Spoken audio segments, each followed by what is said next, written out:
everyone, and welcome to the Contro-Verse, Malden's least organized open mic. My name's Anna. I will be your host, at least for part of the evening. As I said, we are a little bit discombobulated. That said, we have an amazing feature tonight. I see some familiar faces in the crowd, very excited to hear what everybody has to say. When we get to the open mic portion, we will be doing rounds. Everybody can read one piece of up to 3 minutes. First up, we are going to have one of our organizers. Everybody please put your hands together for the sound guy, Jeff Taylor.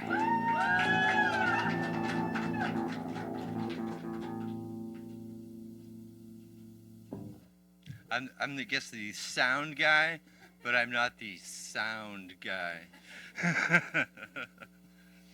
This one is called Dreams of My Laughing Fist. I'm not good off script. I wish I could carry a notebook with me at social gatherings. My mind isn't attuned to making small talk. I hover awkwardly, saying things like, "Do broken pencils know anything about ADHD? Do fathers know anything about Death Stars? Does the muse know anything about money?" In an attempt to improve my personality, I've spent the last 10,000 hours having short, meaningless conversations with myself. I practice posing innocuous questions. Can you believe the weather? Have you been to the new trendy restaurant? Did you watch the game? The problem is I never actually go outside or watch the game. What with all the practicing? In the off chance I'm at a social gathering, I end up saying things like, "Does religion know anything about ghosts? Do dinosaurs know anything about survival? Do real estate agents know anything about the hollow earth? Does Bigfoot know anything about transparency? Do alarm clocks know anything about the dreams of my laughing fist? What do maps know about making connections? What does my reflection know about changing directions?" The person I'm hovering around inevitably asks if I've watched the game.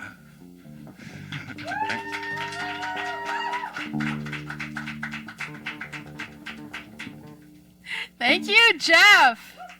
Next up, I'm going to call up from the booth the man who makes sure this all happens, that the cameras are on. Everybody, please give us a very warm welcome for Christopher Hickey.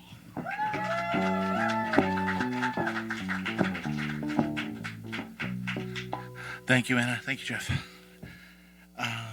So we started this new thing with friends where they send me a postcard, and then I take that postcard and it's like use it as a prompt. So this one, it says North Conway.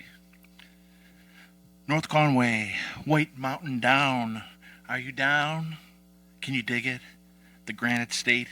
Treeways up high, jagged babbling brooks meander into exposed stone beds, then sneakily sweep down to the lowest point, underneath the quaintest covered bridges, where one-lane traffic trades back and forth between tourists and locals.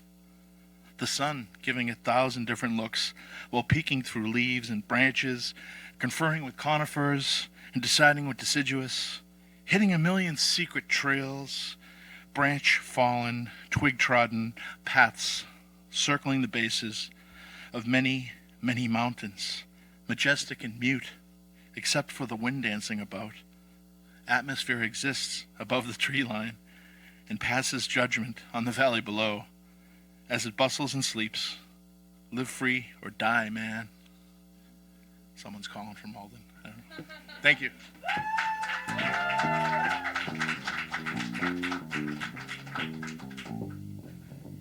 Thank you, Chris.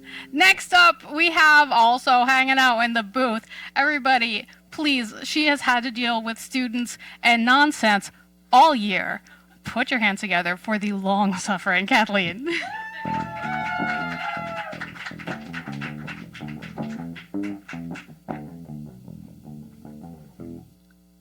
Hey everyone.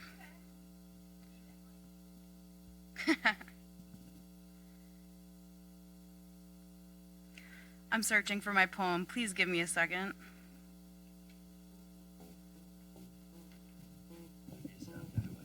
Thank you.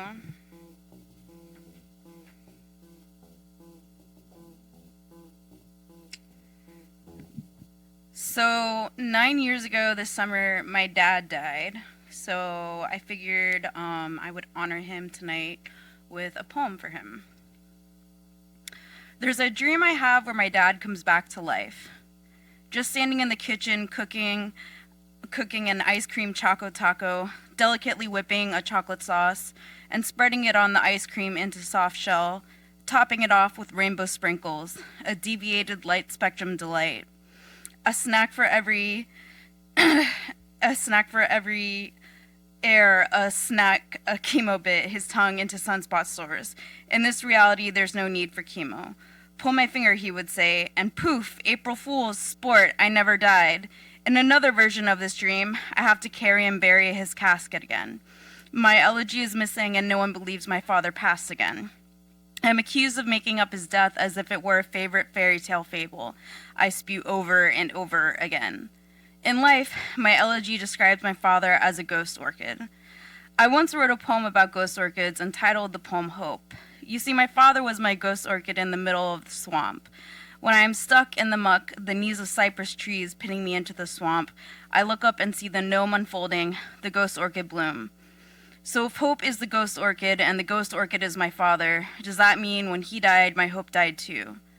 I lose a little every night I dream and wake up to find the ice cream melted, the elegy misplaced in cyberspace, an orchid bloom wilted on the floor into the shape of a tiny man withered inside of a hospital bed. Thank you.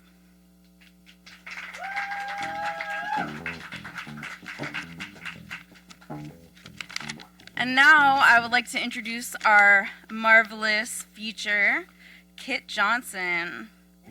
Kit Johnson is a New Hampshire-based Texan.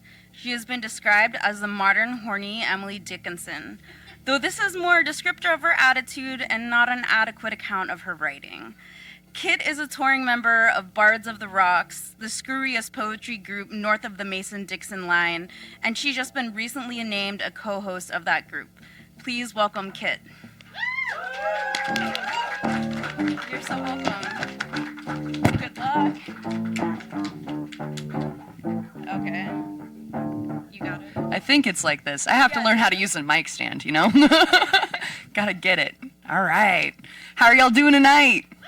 Woo, let's go. We're stoked for poetry. It's the most exciting art in the whole world. All right. So I recently had my name changed by a poet I very much love and respect who lives in New Jersey. She's part of the poetry renaissance that's happening in New Jersey. And I wrote a poem about this experience. I'm going to share it with y'all today. It's called Beck Abbey Pilgrimage. I was named by the harsh mother of grace from a mirror you can't look out of without spilling wealth of nations on the floor. She says she's been looking for a fight, but she'll only ever catch these hands looking for hers to hold, witching our wah-wah runs barefoot until a homeless man offers me his shoes. What else could be God's blood but rain? Rain we drank greedy before partaking in dirt, his body earth down my throat. Buddha and temperance wrestle with this communion, aiming to organize an entropy, organize jailbreak of sound from ivory coffin, organize until line wraps around block, people pining for their own voice. It says crushed cigarette. It says birthday blackout. It says keep going. When I hear my new name, I am no longer cursed, not once, not 10 times. I am anointed.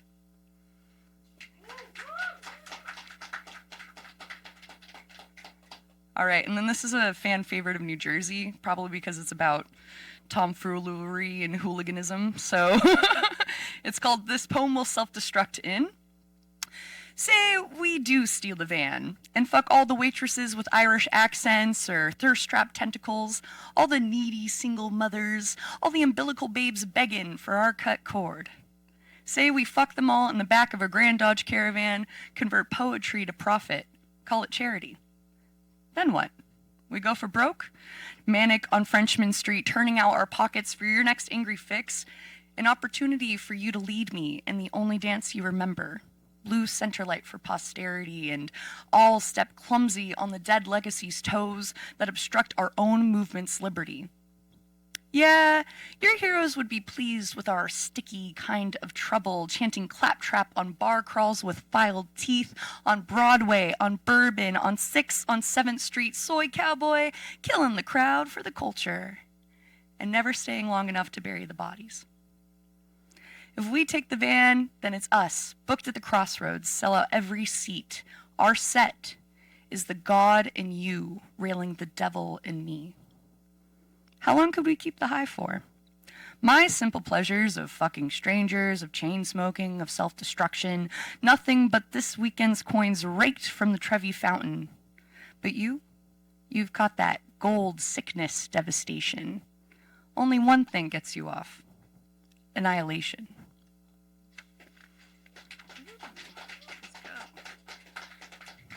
A sad one. Y'all ready for a sad one? Sad poetry, that's what it's all about, right? That's why we do this, because we're all depressed in our rooms, 11 years old, you know, no friends. It's just a pen and a notebook. This is called card counting. I am scared of you, your mathless casino. A stripper's water broke in Circus Circus elevator. You were born going up, an offering on the clown's tongue.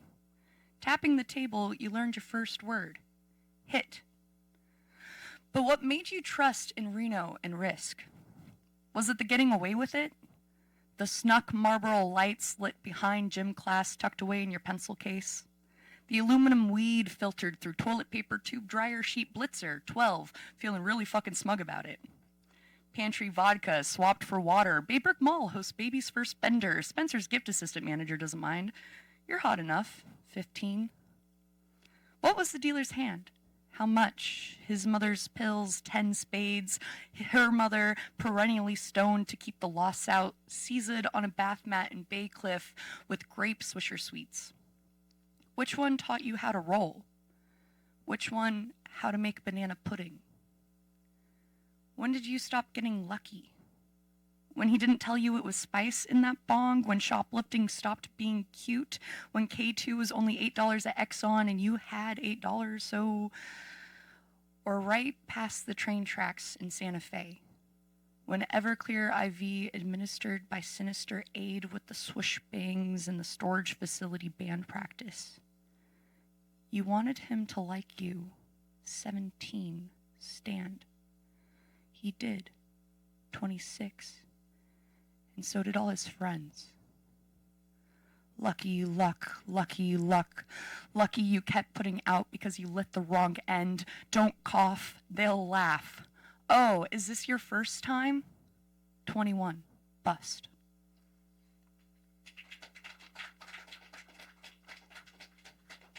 Mood shift. This one is me patronizing someone, which I love to do.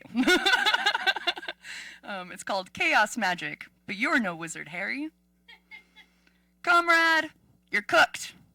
You keep clocking yourself overtime, constructing pipe dreams that you know are bombs, compelled to complete a pattern you can't recognize, but will no less continue. Casting your spells asleep. Oh, bro, with a broken wing, you're porked if you think you can keep erecting houses out of sticks. When blow, baby, you're the big bad wolf. Still fighting your way against form for feeling, but what feels familiar to you is frightening. You know this. You've seen the freedom in letting everything faithful fall apart. I fear for you. Those around you tempted to your allure, trust in the water you're treading, but you'll throw them back because you're catching what you can't chew. And when there's nothing but their bones left for you to spit out, you'll be reified in what you think you deserve. So, don't believe death, when he says he'll help you make it. Slender hand reaching out for you in the dark. No. Don't you save him a seat at that bar.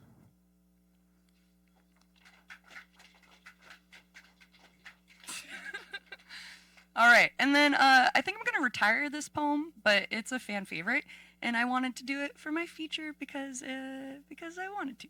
And this is called Dad Jokes, and the reason I wrote it is because I didn't really have a father figure in my life growing up, and all the dad jokes that were taught to me were by men who were trying to sleep with me. Very fun. So this is a poem about that kind of experience and navigating what a father is and what dad jokes might be in that narrative. All right. I only know 25 letters of the alphabet. I don't know why. You seem like a man I can trust. Mentor me, Daddy. Tell me what to do. How you want me to bend, twist, snap, break for you. In prayer's pose, set for me my own boundaries, for I am not my master. Then violate them, please, sir. How do you know if the clock is still hungry? It goes back for seconds. Do you tempt to meet my gaze while I'm down swallowing everything you say? Let me drool from your life's marrow. Teach me all you can, the work, the effort, the vigor. I'll validate you as man. What did the blanket say when he fell off the bed? Oh, sheet. Your story inside me. Your thumbprint, my cheek. Which pasta always gets locked out of the house? No key. Yeah. Home, a cold and kingless throne, no booted step echoing from marble stone. No, these hallowed halls are hollow. Help me brim them with touch, with moan, with scream, with reach and dream and warmth. When does a joke become a dad joke? When it becomes apparent. When will I learn caution or restraint? I'm so unsure, so burn the witch and stone the saint. I am scarlet letter's sacramental steer. Grab my horns, slit my throat, bleed me till my blood runs clear. Do this, exorcise me, before I turn your patronage to mantle's urn, for history hath no memory like a child scorned. I like telling dad jokes. Sometimes he laughs. The telephone wire I ask you to garrote around my neck returns calls that never had a place to receive them. I call you Daddy. You are not my father. You will abandon me. Thank you guys so much.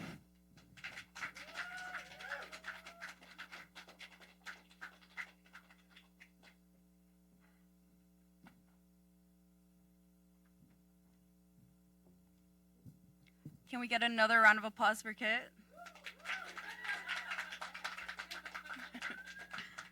Thank you. That was fucking awesome. Yeah, loved it.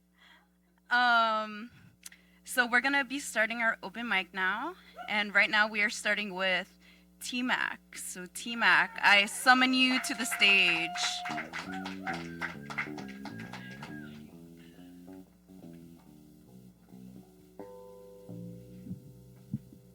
Howdy. All right, so I am going to try something different. I am going to do a hip-hop influence poem. This one is called Rhythmalism. If you don't know what rhythmalism is, look it up. I know you came up here to bomb and it hurts, but I'ma be like Tupac and come up here and bomb first. So let me drop a rhyme, a poem, or a noun on a new beat, a new wheat, a new town. Mad people assume the crown is one fit for a throne, but I melted it down to make some microphones so every beat drop is groovy like disco in the 60s. I write the big puns, but your style ain't flimsy. Throw me to the wolves, watch me move another chess piece. You learn how to rhyme or you're born into a daydream. Exit right stage, but I'm chilling on the apex. A lot of rappers claim but don't own a fucking thing yet. You got to get buried so you can channel the dirt. All I got is my hands, which one shall dig first? Now maybe I could have some kicks like Swayze, but lately I've been shopping sounds mad crazy. The hooligan is hot, not closing up shop. I don't stop nor drop nor sim for the top. Where I camp is my teepee. No, hip-hop is not easy. If it was, then I would be triple platinum, son. Believe me. Improve when I flop till my next album drops. Like now I swing like guitars or a flute bass sound. Thank you.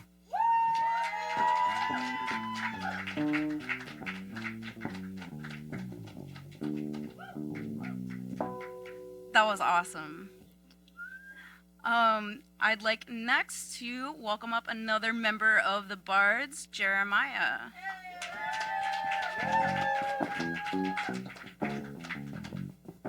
I promise Anna to use the mic this time. Can y'all make another round of applause for Kit over here? You've grown so fucking much over the last couple of months. You just murdered that set. And make some noise for Anna and Jeff and everybody who goes together making this happen for us. So we have another community gathering space. This is something that I refreshed on the car ride down here. It's still figuring itself out. It's called Rah Rah. Outside the St. Louis Greyhound, Rah-Rah is a lone wolf's howl in a checkered coat, sits Buddha face on a milk crate, and arranges 3 solo cups on a leaf of cardboard. Nico and I know the score is tuned to loss, but yesterday sighs Denver. Day before sings Reno, and tonight we're all gamble. 2 Boston-bound love songs for the apocalypse. Rah-Rah palms a small black ball, says wanna play. The cups become a whirlwind. We lose 5, win 10.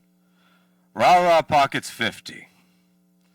We walk smoke-dusted street lights to Union Station's empty as a freshly hatched egg, dripping down the gullet of a black cat with eyes like spent shotgun shells catching moonlight. Cat disappears to the tracks, where Rah-Rah sings gutter growls blossoming like the dead on Judgment Day. He's howling heart, but his blood runs beyond the grave, and his daughter, sons, brothers and sister, mom, dad, aunts, and so on, he sang. And so on, we searched. Red Missouri, Big Yellow Indiana, New York City's Great Gray, look at me. Sonora's cemetery lit eons. We searched, and even searched our searching. And in all the years, here's what I've learned. 6-day Greyhounds are hell. The coke at my pity party sucks, but there is plenty of it. 3, even if the dice are loaded, I'm always coming back home to you.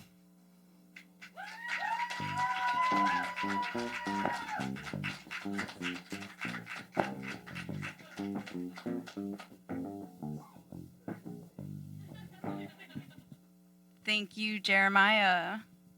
I would like to call up Alexa to the stage. Please bring a warm welcome to Alexa.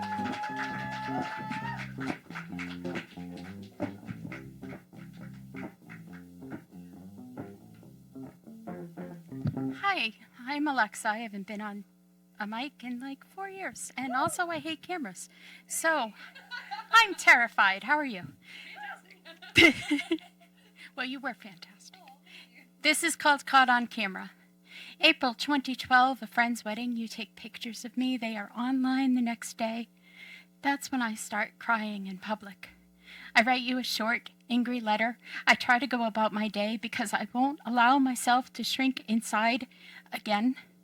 You give an apology, lacking any truth or accountability. I say you knew better. You knew me better. I don't say I thought you knew me better than anyone. We are done. All that we were and might have become are gone. For 3 weeks I break down randomly. I fall apart more than the subway. Someone asks me why it hurts. I don't know. It hurts in a way I can't name. It hurts in places I'm not familiar with. I know there should be reasons. There must be words for all of this. Months later, a memory. When I thought I was safe alone, someone spied on me. The private had become public. My life was not my own. In recollection, I want to fall to my knees, but I don't. I am plunged into the darkness again. It is hard to breathe here. It feels like a weight on my chest, like I am drowning in air. He never had a name. Names are for major characters, and he will never be more than a footnote in my biography. I haven't seen him in a decade. Sometimes I go weeks or months without giving him a thought. When his ghost resurfaces, it is inescapable. Always lurking around some corner, waiting to pounce. I put headphones on so I can drown out his voice replaying in my mind. I look at my phone to divert my attention. I sit with my back against the wall so his arm can't wrap around me. They become intertwined for me, cameras and spying. You and he are one. I start to see other ways you are alike. Sometimes your faces fuse together, but I still know you are not him. He is the original wound. You're just the narcissist whose betrayal reopened it. I blamed myself for trusting you, for falling apart, for not doing enough to fight him off, for growing up with his ghost on my shoulders. The next time I see you, you have a camera on a tripod. I am frozen by fear. A part of me has fallen. It lies in ashes at my feet. It's the part that trusted you against all reason. I hate that you saw how vulnerable I was. As I walk over the ashes of my former self, you'll never admit you were wrong, that you caused me pain. But at least you don't take my picture again.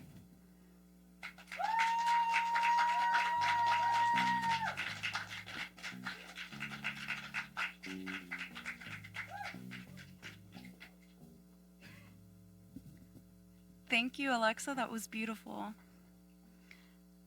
I would now like to summon Emily to the stage. Let's go. Hello. Kit did an amazing job featuring. Oh, thank you. This is a poem that I haven't read in a while, maybe since October, I think. This is a poem called The Catacombs of the Forgotten. When do you think a person really dies? When their heart ceases to function after the last breath escapes their body? No. When they are lowered into the ground, skeleton left entangled with the earth, with nothing but the stone to mark its presence? No. A person truly dies after the sound of their name echoes through the wind for the last time. But leading up to this are these little deaths, the little deaths you forgot to mourn. First, I received the sense of touch. Here lies the fingertips engraved on the plaque on this desk. For when you forget when their arms would naturally rest on your back when you both hugged, and no matter how hard you try, you can't remember how their warmth felt. Next, I received the sense of hearing. Here lies the notes inside the wooden wind-up box on the shelf. For when you forget the tones of their voice that brush through your ears, the inflections they used when they talked about their day, and even when you hit record or save the voicemail, you know you'd only get that soundbite of every word they spoke. I received this sense of sight. Here lies every expression they made sculpted on this bust. For when you forget how the light would hit their head shining through their hair, where the shadows would form on their neck, the lines that remained when their face rested. And even when you have taken the photo, your camera only captures that one angle. I receive the mind. Here lies their thoughts written on a leather-bound book propped open on the easel. When generations pass, and though you may know how far down the tree you are from them, You don't know how they felt about the songs that played during their time. You don't know if they preferred lilacs over sunflowers or how they liked them arranged. Not even the question of what would they say if they were here right now crosses your mind. And finally, long after anyone has cared to think about what they felt like, how their voice sounded, what they looked like, what they thought of, I take their name. Here lies the last call of their name vibrating through these walls, resonating through my being. I hear the echoes within these catacombs through the end of time, where these relics serve as a reminder of all that you have forgotten.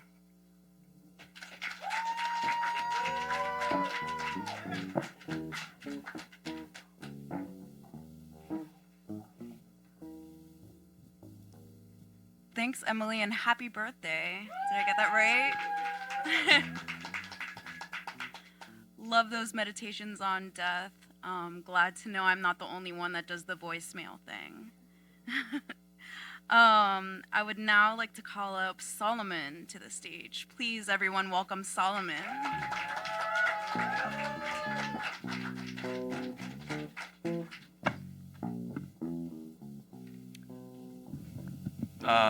This poem I wrote a year ago. I was on a flight back from Colombia with a fever of 103. It was fun. It's not that bad. And this poem came from that. It's called Rain Coffin. The thing that I wanted most was to take a cold shower on that flight. Just anything to, be cold. Warmth is a liar, a fluffed sickness shared by two. A sensory mirage to choke and dull our skin and drown all connection to truth.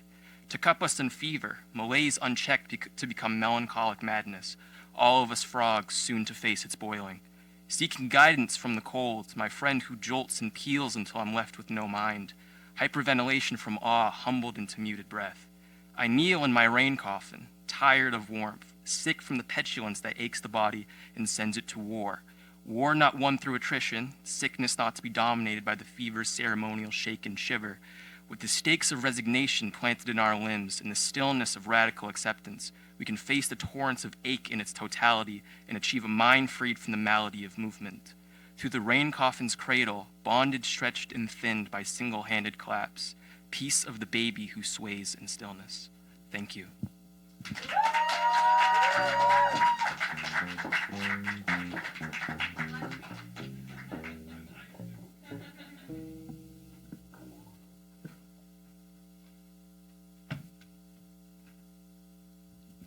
Wow, Solomon, I loved that imagery. Who knew something so beautiful could come out of being sick, right? But I guess that's why we do this. I would love to summon to the stage McKendy.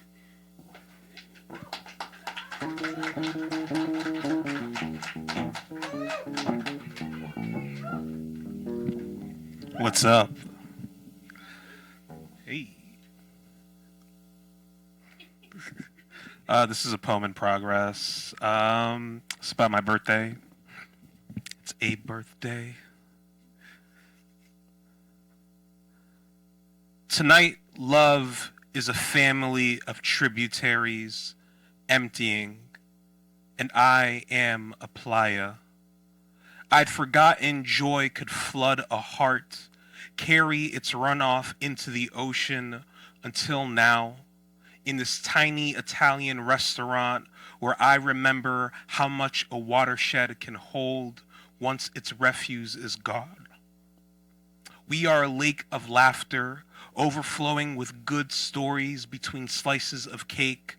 No one mentions the stones once trapped in the riverbed, rusted knives carving across the sediment, a spell, or the years I spent kicking up so much debris I thought myself a curse. Ghosts still have names after their exorcisms, but they don't need to be repeated. Tonight, this room is not a confluence of guilt and shame, not a whirlpool pulling in old sorrows, but a heavy nimbus drifting across a desert and breaking open.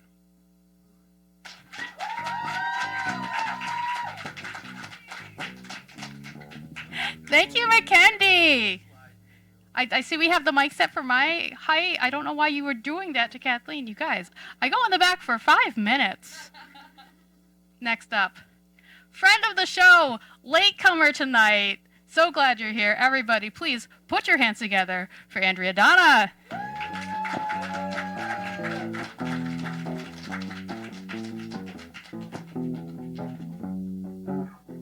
guess it's only really fair I get called out for that. We love you. I love you too. Even when you're late. Especially when I'm late.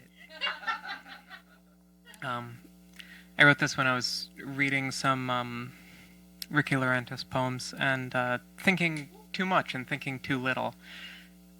They're great. Anyway, it's called Starlings. With luck, the necessary songs will rise from greater lungs. From deeper holds of blood and breath, our quick hearts know bright scraps of melody, a sense that days not gone. Here, thence, the light streams sidelong gold under a loom of clouds whose tapestry we tear over like nothing. Any tree we visit, taking in such light, lets us unhindered from its depths. Maybe warm hands will have borne the weight already. We rush through every resting place, our chorless rush, the racket of our murmurations, singing what we feel, only the sky heavy with water, earth awash in amber.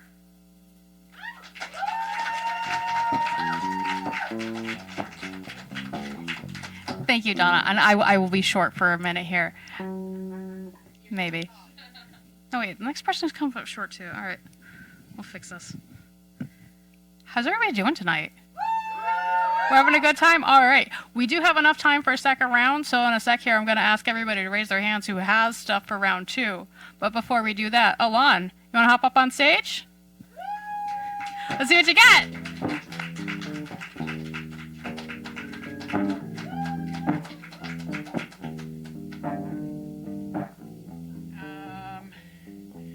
This is from a compilation of poetry from Poland called Oh, wait.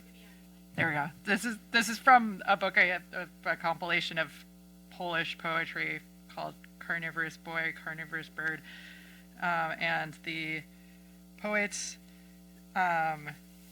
is, I'm not going to pronounce this correctly, Grigors Wroblewski, called The Munchiness of Life. I unwrapped the paper, took the sandwich out, and quickly put it to my mouth. Bread and butter and cheese. Not bad. Not bad at all, I thought. The guy next to me munched on something too. I couldn't see what it was.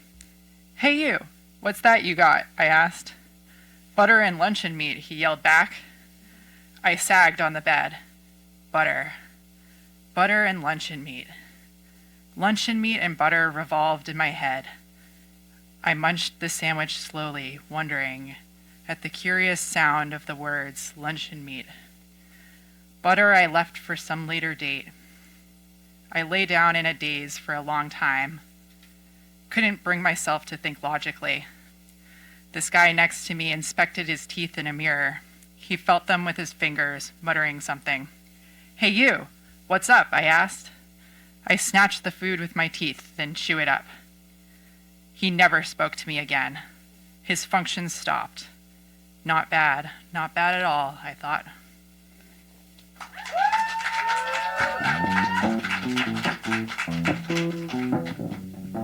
Thank you, Ilan. All right, now I expect to see a show of hands. Who would like to read in round 2? Oh, one. All right, give me 1 sec. That guy. That guy. There are very few actual guys back here. All right. Sounds good. Sounds like we're going to have a good time. Before I do that, do you want to hear a poem about quitting your job? Yeah! This is actually the anniversary of my 2-week notice that we're in right now.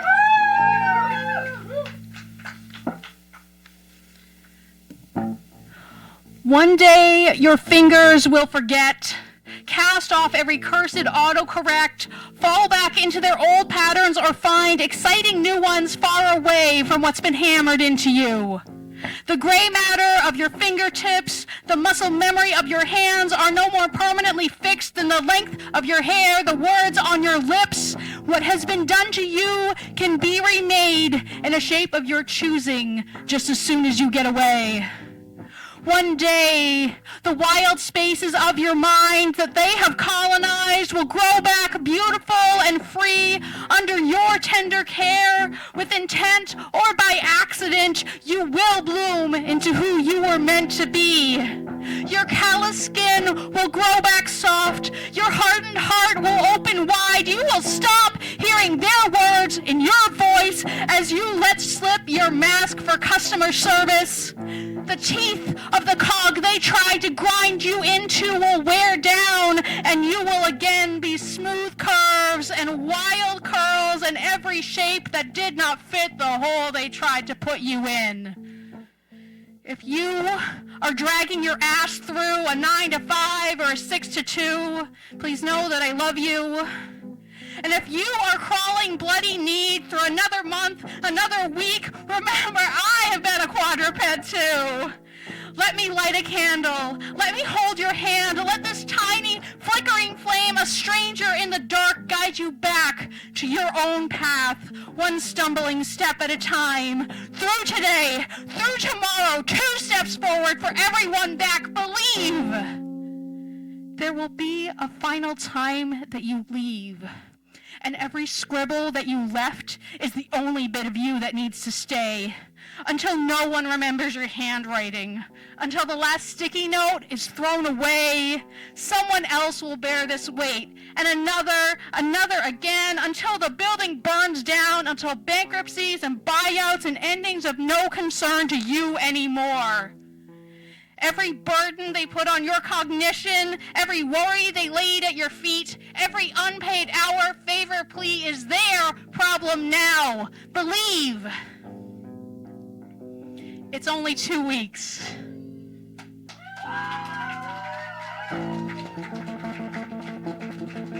Everybody, please give Easton some of the love too, because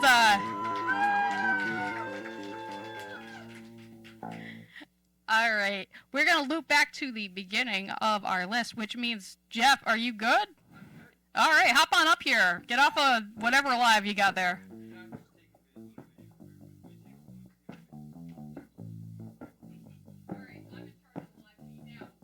It's not live. It's gonna be a reel later. I'm like doing little 20 seconds of everybody to loop together into a little reel.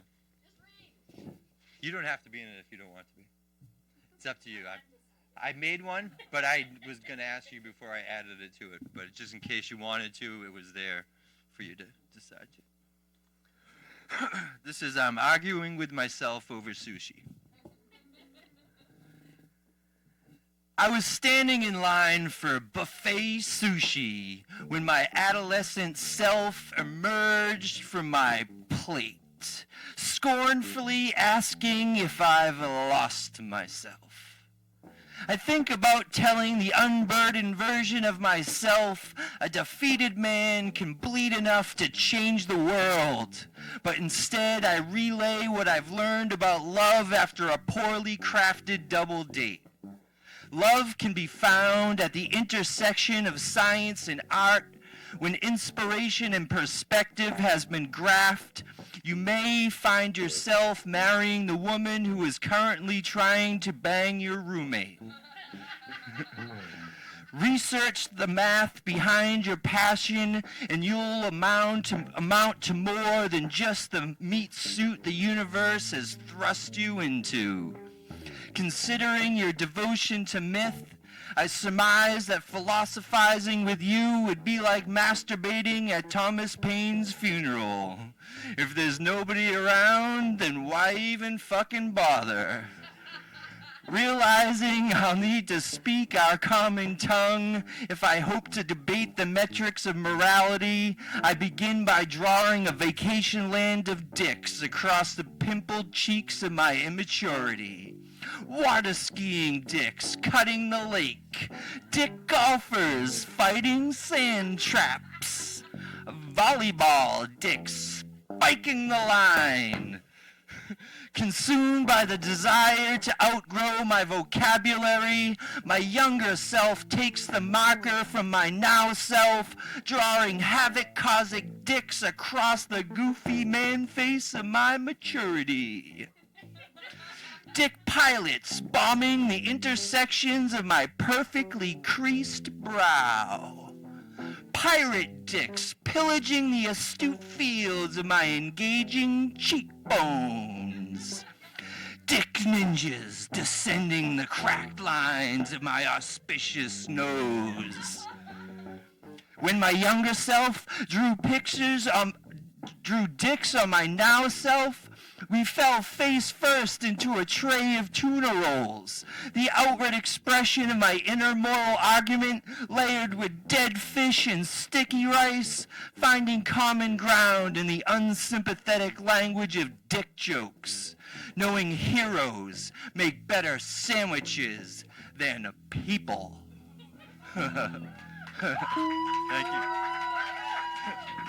Hey, what up, McKendy? One of the best poets in the country just slowly walks in like that's no big deal, like, oh. I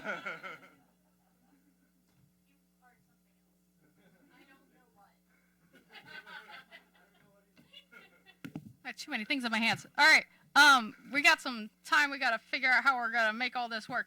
I have 3 people. Is there anybody who didn't read who wants to read? No? I'm not asking people to drop out. I'm planning a horrible thing, I know. Alexa, you know what? You talk first. You're up here. Sorry, that's how it works. Hot seat.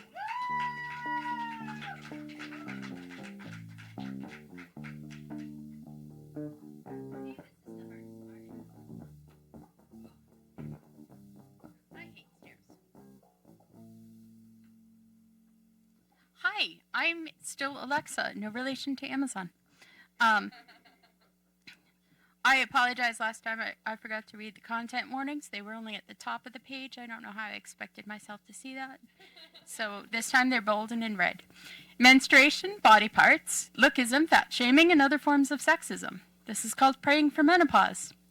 The doctor asks me why I want my uterus removed, and my life flashes before my eyes. I remember being 12, writhing on the bed in such intense pain I thought my insides were trying to take me apart, swallowing me into a black hole. At 16, I slithered away from a bloody classroom chair. I didn't know this was my time. Humiliation mixed with gratitude that my pants were black.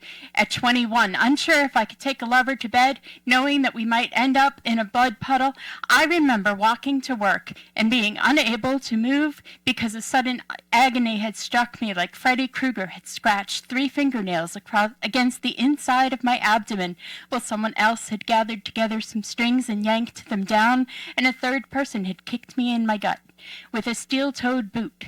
I looked at the doctor, remembering when I was her age, and I thought childbirth would be the glory to balance this pain. When I decided against children, all this became just a cruel punishment bestowed by an accident of biology, a mocking chastisement for not wanting to live up to the potential of my organs. I tell her the thing is useless and will never have a purpose other than to cause me untold and varied pains. I say I've been praying for menopause since I was 12, and the lack of response contributed to my atheism, because why would a loving God curse me for the way I was born? He's either imaginary or a sadist, and I saw no reason to follow either. I think about how I always hesitate before reading this poem because even in feminist spaces we don't talk about periods. We say sorry if this is too much information, as we apologize for our internal organs. We are already worn out from apologizing for our appearances. Shave the hair, moisturize, put on paint as if you were a blank canvas. Surround yourself in a pretty floral odor. Look as soft and gentle as you can. They will find value in you for as long as they can objectify you. At some level, every diet is an apology for taking up too much space, for not being worthy of desire. I am exhausted from the blood draining out of me, from the hormones causing sudden melancholy, from a lifetime of keeping up with what others expect of me, from explaining my decisions to go against their wishes for my life. I am seeking to be defined not by the parts of my body, but by the weight of my words. I'm trying to treat myself as one who is beautiful and not deserving of pain, and my body keeps reminding me that these efforts are futile. And then during a routine examination, the doctor finds a cyst. And for a second, I wonder if maybe my prayers were answered by the wrong God.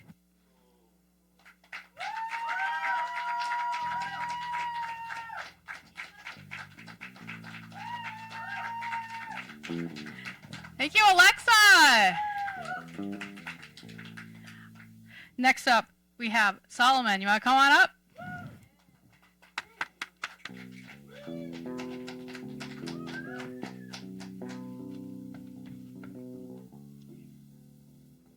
This one is still a work in progress. It's called the dung beetle, but it's... Oh, I'm sorry. It's called the dung beetle, but it's not really about dung beetles. The dung beetle collects an experience from the ground, emotions, memories, playful horrors, indiscriminately dragged up the hill into balls that stand on their own. Eggs become maggots to bore holes and explore, feeding off the walls and resurrecting their dead. Flies to be born that only know fear and hunger, to buzz in anxious cacophony in circles of demanding food. When sick with their carcass, they abandon in desperation for anything new to satiate them. Flies meant to sing in harmony with the measures of silence buzz off key. With wings off center, they fly with a lisp. Muddled flaps that are weak and small, slurring their words in the expansive delusion of what could be the great droning.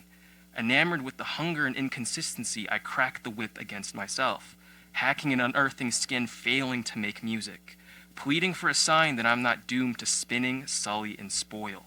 Lashings and silence give rise to lesions and sores to be the womb of virtue, where the worms of oath and purpose reveal themselves and sing the future. To shine and focus through work and love, I bend to you, in circles I burn. Doused in cold water, redefined, I can now walk again. Thank you.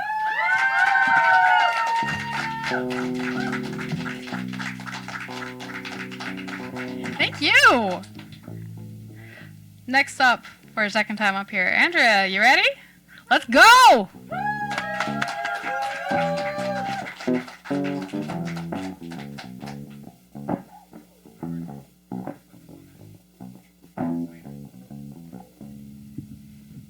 I've been given leave to escape the 3 minute boundary. Three hours I don't know how to crack. All right. This is a cover. It's by Elizabeth Bishop. Might be my favorite of all time. It's called Poem. About the size of an old-style dollar bill, American or Canadian. Mostly the same whites, gray greens, and steel grays. This little painting, sketch for a larger one, has never earned any money in its life. Useless and free, it has spent 70 years as a minor family relic, handed along collaterally to owners who looked at it sometimes, or didn't bother to. It must be Nova Scotia. Only there does one see gabled wooden houses painted that awful shade of brown. The other houses, the bits that show, are white. Elm trees, low hills, a thin church steeple, that gray-blue wisp, or is it, in the foreground, a water meadow with some tiny cows. 2 brushstrokes each, but confidently cows.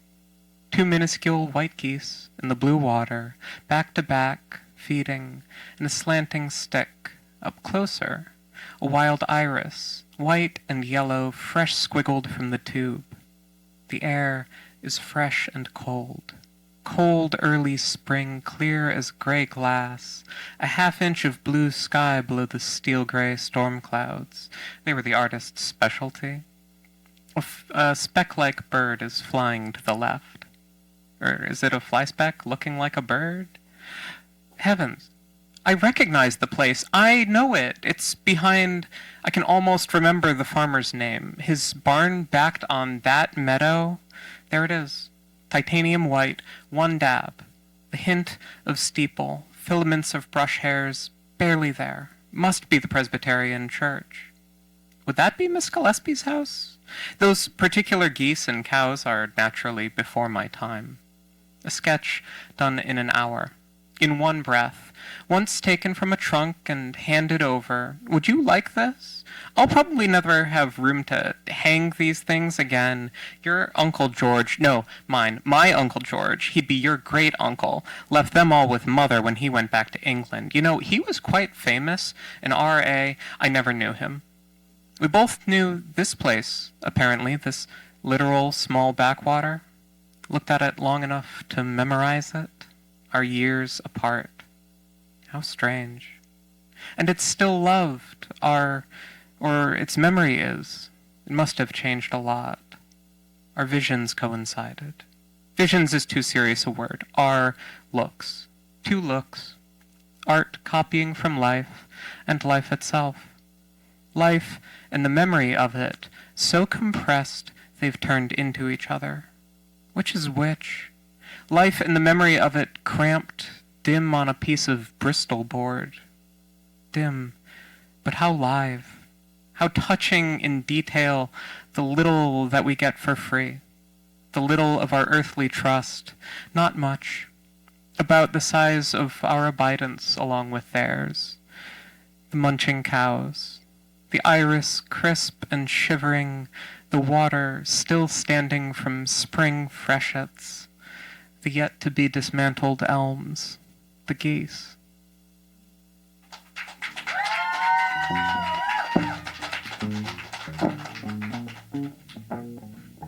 Thank you, Andrea. And if you two want to break the 3-minute limit, just volunteer with us, because we don't know what we're doing here, and we would not be able to make the show happen without the help of volunteers. Speaking of, it's time.